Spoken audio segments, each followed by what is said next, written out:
Donc bonjour à tous, donc la dernière fois on avait vu comment initialiser son projet, gérer le menu et créer une vue simple dans Inugami. Donc là, ce qui va nous intéresser, c'est de voir comment on va faire pour récupérer les données depuis le serveur. Donc il faut savoir que réellement dans Inugami, tout est asynchrone et tout est géré réellement par SSE. Donc ce qu'on va faire, c'est qu'on va passer en version 1.3.1 du SuperPOM, ce qui nous permet de récupérer les nouvelles ressources de Inugami. Donc on invoque la phase mvn initialize project. Et du coup, on va pouvoir récupérer la dernière version d'Inugami. Et dedans, on aura des services nécessaires pour la connexion SSE.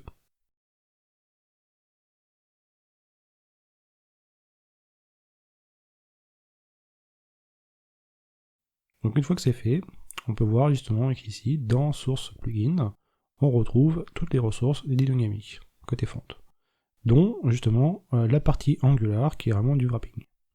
On va retrouver aussi nos composants et les autres. Donc ce qu'on va faire, c'est que dans le plugin configuration, on va créer justement la configuration qui sera nécessaire pour avoir des événements. Donc les événements, c'est ce qui nous permet d'avoir justement des données qui vont remonter du serveur.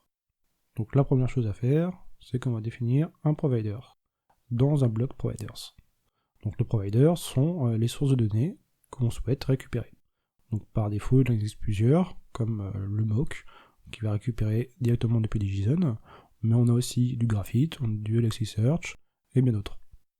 Donc là, ce qu'il faut faire, c'est d'abord donner un nom au provider, parce que c'est grâce à ça qu'on va pouvoir les relier avec les événements, et on va pouvoir dire justement quelle classe on souhaite utiliser.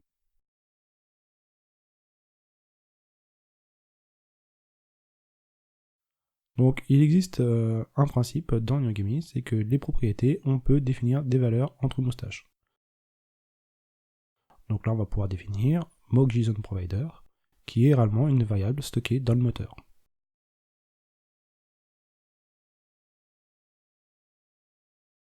Mais il est possible, directement dans son fichier de configuration, de définir directement une balise properties qui va contenir des propriétés.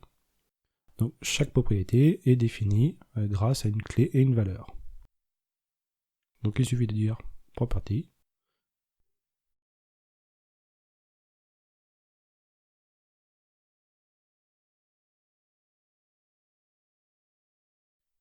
Donc les clés sont définies avec une clé, key. Donc là par exemple on va mettre foo. Et en valeur, donc value, on va pouvoir définir une valeur, donc par exemple bar. Donc cette valeur, si on veut la récupérer, on peut utiliser sa clé directement entre moustaches dans une propriété. Donc par exemple, moustache, foo. Donc là dans l'autre cas, on va juste utiliser réellement la valeur qui est stockée dans le moteur, vu qu'on veut pointer vers le provider. Donc par défaut, le mock.json_provider, il va scanner l'intégralité de nos ressources à la recherche des mocks. Donc il doit être stocké dans le meta-inf, dans un dossier qui s'appelle mock. Et tous les fichiers JSON qui sont à l'intérieur, il va être scanné et vont permettre justement de populer les données du mock.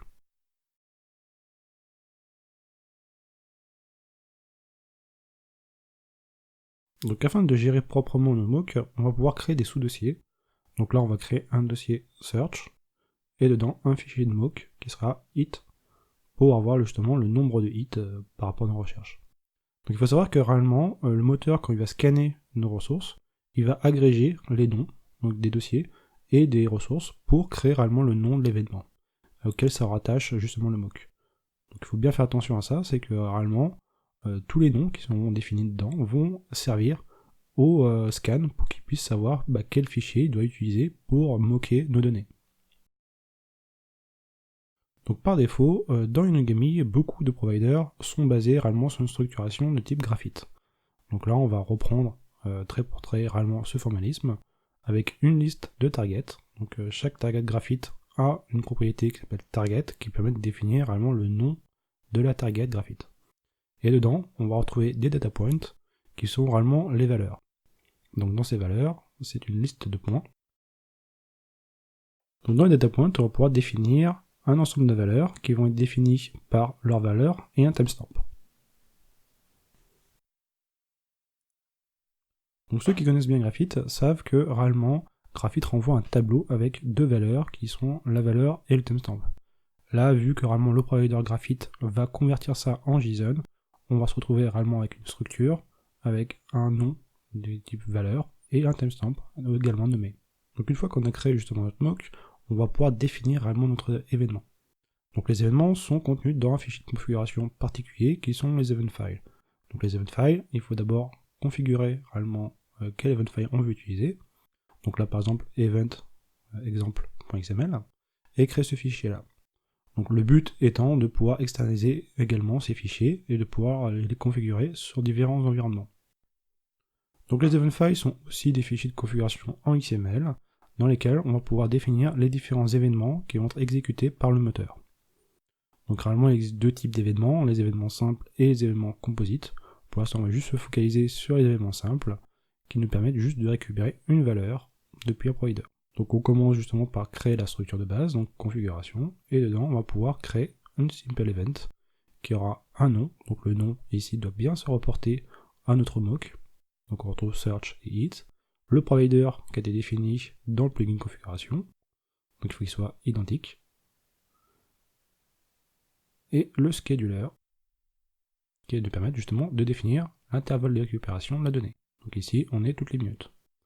Donc notre mock n'a pas besoin de query, mais si on serait dans un vrai provider, on pourrait définir ici la query du provider qui serait utilisée pour pouvoir récupérer les données. Donc sur du Graphite, on aura un pass. Si on est sur de l'Elasticsearch, on aura directement du JSON pour pouvoir interroger l'Elasticsearch. Si on est sur une base de données, on aura directement du SQL. Donc une fois qu'on a configuré tout ça, on peut penser directement à redupliquer nos fichiers de configuration, parce que là on est dans les tests. Donc bien penser que réellement les fichiers externalisés dans le test ne seront pas utilisés directement par le moteur par défaut. Dans notre cas, on a démarré notre serveur en mode développement, donc ça fonctionne. Mais sur un serveur d'intégration, ça ne fonctionnera pas forcément. Donc il faut bien penser aussi à déployer notre plugin afin que la configuration soit bien mise à jour sur notre serveur. Donc dans notre cas, vu qu'on est en mode développement, il va directement prendre notre fichier de configuration externalisé, donc il n'est pas forcément nécessaire. Cependant, les fichiers de mock, eux, ont besoin d'être déployés réellement dans le plugin. Donc une fois qu'on a déployé notre plugin, on va pouvoir importer différentes ressources qui vont nous permettre de nous connecter au backend. Donc la première chose à faire, c'est d'importer le composant SSE. Donc grâce justement à l'autocompression, ça va être beaucoup plus simple.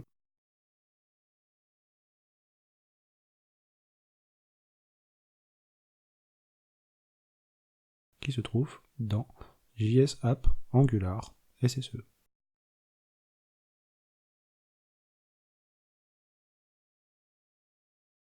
Donc ce service SSE va nous permettre de pouvoir justement s'enregistrer auprès du serveur pour créer une socket SSE. Donc le gros avantage de SSE, c'est qu'il est unidirectionnel et qui va permettre au serveur de pousser les données. Donc la première chose à faire, c'est de faire un register.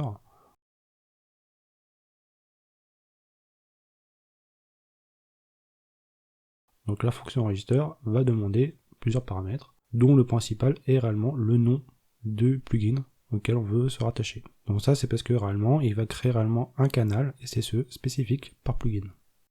Donc là on a défini une variable qui sera le nom de notre plugin, donc exemple underscore plugin, et on va pouvoir utiliser ça dans le register, donc directement exist.pluginname. Donc là automatiquement l'API va créer une socket vers le serveur. Le second service qui va être important à utiliser, réellement ce sont les événements du moteur. Donc réellement, au moment où on va connecter en SSE, il va avoir un événement particulier qui va être propagé, qui va nous permettre de pouvoir savoir si la connexion s'est bien établie et de pouvoir interagir, si besoin est, pour pouvoir récupérer des données. Donc même principe, on va directement importer events de JS App Angular Event.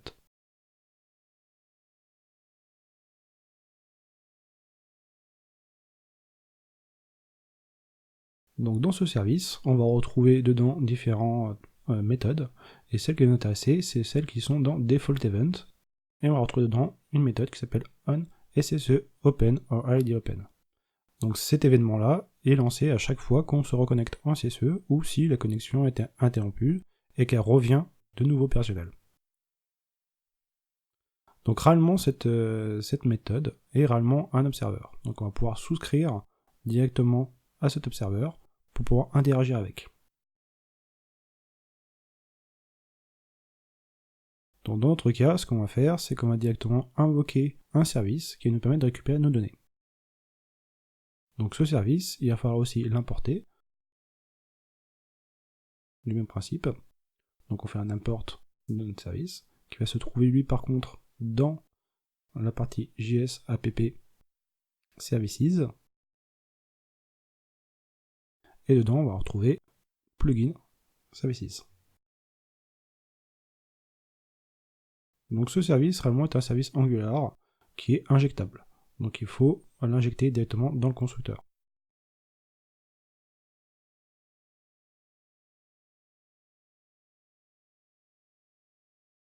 Donc on va créer une private plugin services et du coup on pourra directement l'invoquer.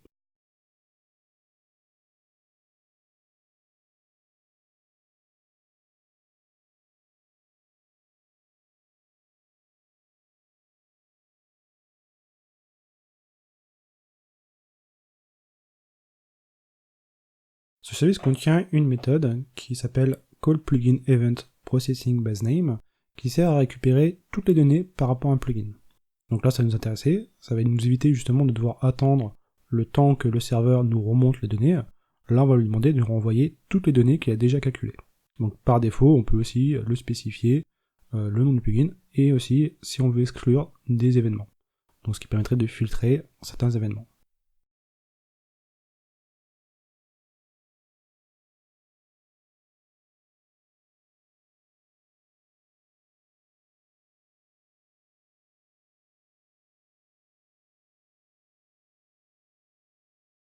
Une méthode aussi qui est bien pratique, c'est réellement dans Event, on a une méthode qui s'appelle updateResize, qui va permettre de rafraîchir tous les calculs de dimensions des composants.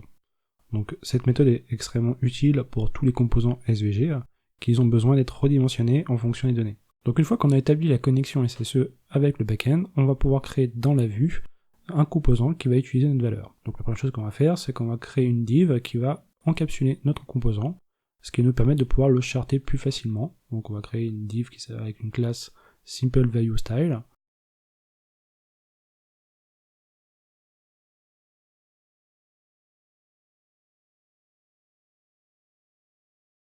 Dedans on va créer un petit label histoire de s'y repérer. Donc on va l'appeler it, parce que c'est cette valeur-là qu'on veut afficher.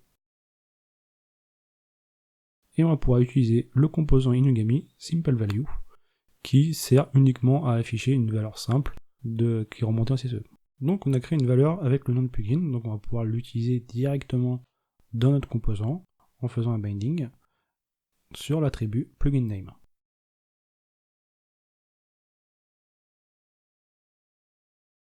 Donc le composant aura aussi besoin du nom de l'événement, donc ici qui est searchIt. Et avec ces deux informations-là, il sera capable justement de pouvoir récupérer les événements qui vont être remontés en SSE. Donc il faut être bien vigilant, c'est que le nom qui est défini dans notre composant, donc le plugin name doit bien correspondre justement au plugin name de notre plugin, et l'événement est bien l'événement qui est défini dans l'event file.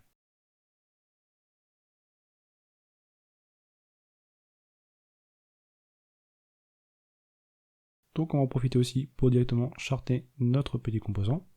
Donc ce qu'on va faire, c'est qu'on va juste lui définir une taille de fonte, histoire de l'agrandir un peu. Donc on va le définir à 300%, et on va réduire la largeur de notre div à 20%.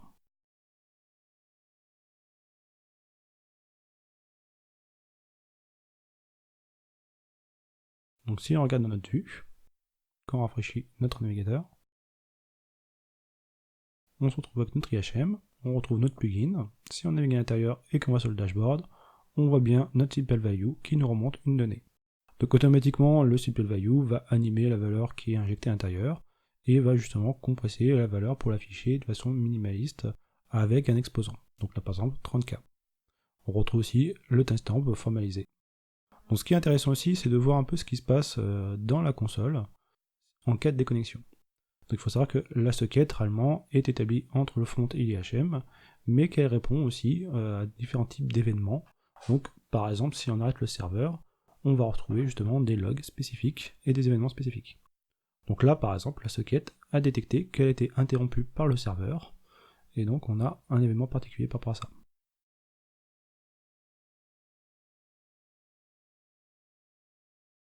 Donc si on redémarre notre serveur, on constate bien que notre socket est bien rétablie. Et donc, automatiquement, vu qu'on a s'est bindé sur cet événement-là pour récupérer les données, notre IHM s'est rafraîchi. Dans notre cas, on n'a qu'un seul fichier de mock, donc forcément on a toujours la même valeur. Donc le composant ne change pas. Donc le gros avantage, c'est qu'on va pouvoir gérer aussi, forcer le rafraîchissement depuis l'interface d'administration. Il y a toute une partie dans la partie administration qui sert à gérer réellement cette communication en SSE. Donc dans les actions, on va retrouver force run event pour forcer le moteur à générer les événements, run event pour les renvoyer, ou force refresh. Donc run event va renvoyer les données, et si on fait un force refresh, là il va envoyer un ordre à tous les clients connectés à notre backend pour forcer le rafraîchissement de l'IHM. Donc on constate bien que le run event nous renvoie bien tous les événements, et si on fait un force refresh, notre IHM est en train de se rafraîchir et redémarrer. Donc ça peut être assez pratique. Si on fait des mises à jour importantes, il peut être pertinent de devoir faire forcer justement le rafraîchissement de tous les clients connectés.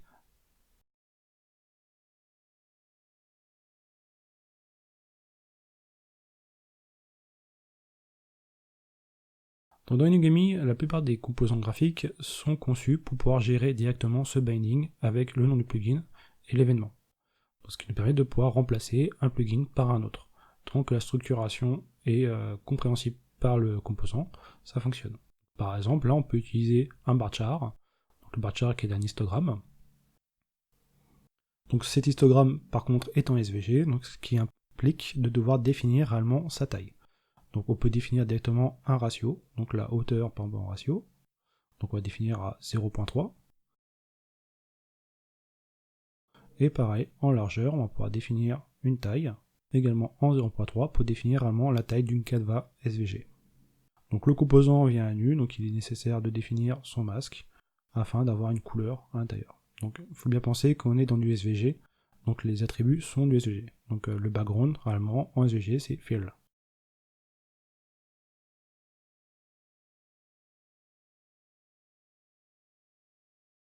Donc là, on va juste définir une couleur qui est à peu près du gris. Et si on rafraîchit notre IHM, on doit se retrouver avec un varchar. Donc tous les événements qui sont remontés par le moteur d'Inugami sont asynchrones. Donc c'est pour ça qu'on a besoin justement d'une connexion SSE qui va nous pousser les informations vers l'IHM. Ce n'est jamais l'IHM qui va réellement récupérer les données. Donc les providers, eux, ne font que réellement peupler réellement un cache qui sera ensuite propagé via une socket de façon asynchrone. Donc on a vu ici la première façon la plus simple, qui est le simple event. Il existe également l'événement composite qui lui permet de pouvoir avoir différents providers sur différentes targets. Mais cette logique nécessite la compréhension de comment on va transformer nos données pour avoir un même formalisme. Il faut savoir que réellement on ne peut pas avoir des schémas hétérogènes au niveau des données avant de les remonter. Il faut forcément qu'au final toutes les données soient agrégeables. Donc on verra ça dans un prochain épisode.